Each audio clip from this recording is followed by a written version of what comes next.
जब सामने आके बैठोगे तो सत्संग वचनों का स्वप्रभाव तुम्हारे मन बुद्धि चित्त पर पड़ेगा। तब ये मन बुद्धि चित्त निर्मल पाक साफ पवित्र होगा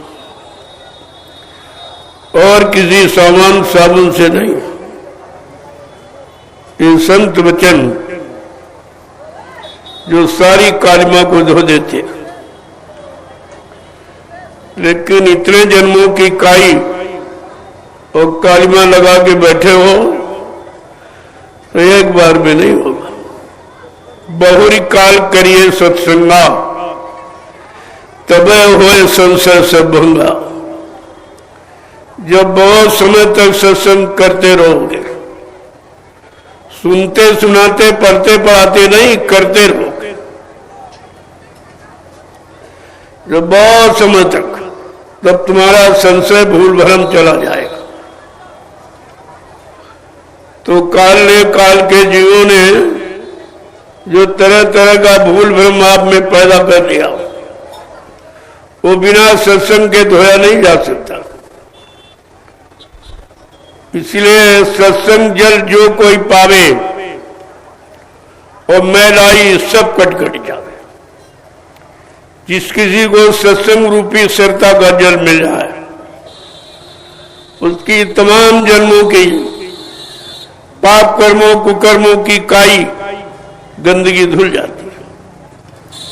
और ये किसी से नहीं, कोई गंगा यमुना के पानी से नहीं, कोई साबुन केमिकल से नहीं, संतों के वचनों से। उनके वचन तपे तपाए होते हैं, उनमें कुछ मिलाने की आवश्यकता नहीं है। स्वयं अपने में समर्थ है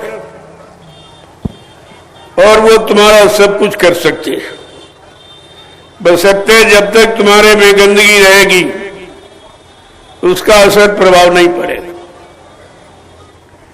तभी कहा करिए नित सत्संग बाधा सकल मिटाए, फिर ऐसा अवसर ना मिले दुर्लभ नर्तन पाए। हर रोज दर रोज प्रतिरोज सत्संग करूं, क्योंकि कितने जन्म आपके निकल गए, ना संतों का आगमन हुआ, ना संत वचन किसी को मिल पाए। तो हर युग में आप भोगों और कर्मों की गंदगी ही लाते रहे और आज भी लाते रहे हो। अभी आपको उससे छुटकारा कहां मिला? अभी तो महापुरुष इशारा करते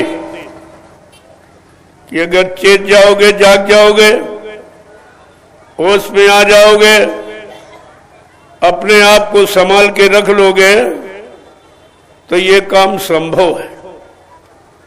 अन्यथा ये वचन ज्ञानी ध्यानियों पर भी नहीं खुले, वो भी नहीं जान पाए। ऋषि मुनि योगी महर्षि ब्रह्मचारी और अवतारी शक्तियां ज्ञानी विज्ञानी भी नहीं जान पाए। क्यों? वो सब काल के अधीन रहे। और जब तक संत दयाल नहीं आएंगे और दयाल वचन तुम्हारे संभाल के लिए नहीं बताएंगे, और जब तक आप उनका अनुकरण अनुसरण नहीं करोगे, तब तक आपको कोई लाभ नहीं मिलेगा।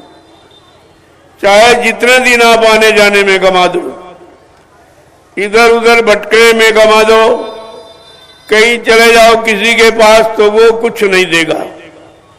जब मिलेगा तो आपको अपनी करनी के द्वारा ही मिलेगा, और वो बिना करनी के आपको मिलेगा नहीं। कोई अपनी झोली से आपको दे नहीं सकता। हाँ, किसी किसी पर समृद्ध दाता दयालु कृपा करते हैं, लेकिन जो आत्मसमर्पित भाव से उनका हो जाता वो, और ये इधर उधर, कभी इधर गए, कभी उधर गए, कभी उधर गए।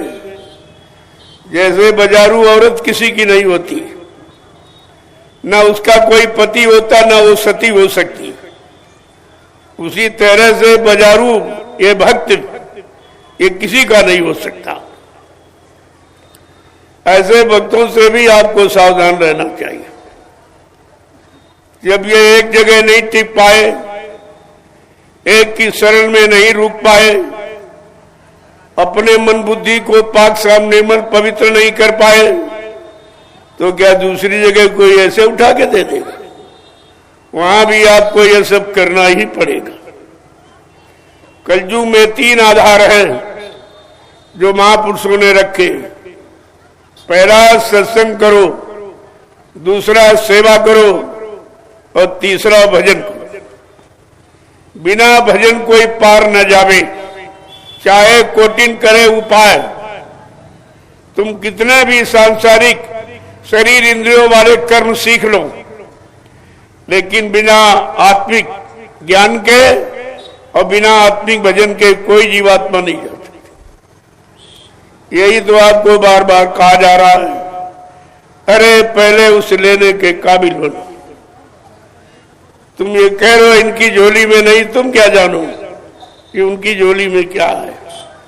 तुम्हारे बातों कोई परख पहचान है नहीं। अभी तुम सत्संगी भी नहीं हो, गुरुमुखी भी नहीं हो। जिनको समृद्ध गुरु से नामदान नहीं मिला वो भी निगुरा ही है। ऐसे निगुरों पर कभी विश्वास नहीं करना, वो कभी किसी का नहीं हो सकता। इसलिए महापुरुषों ने इशारे में कहा, निगुरा एक ना मिले चाहे पापी मिले 1000, एक निगुरे के शीश पर 1 लाख पापियों का भार। निगुरा इतना खराब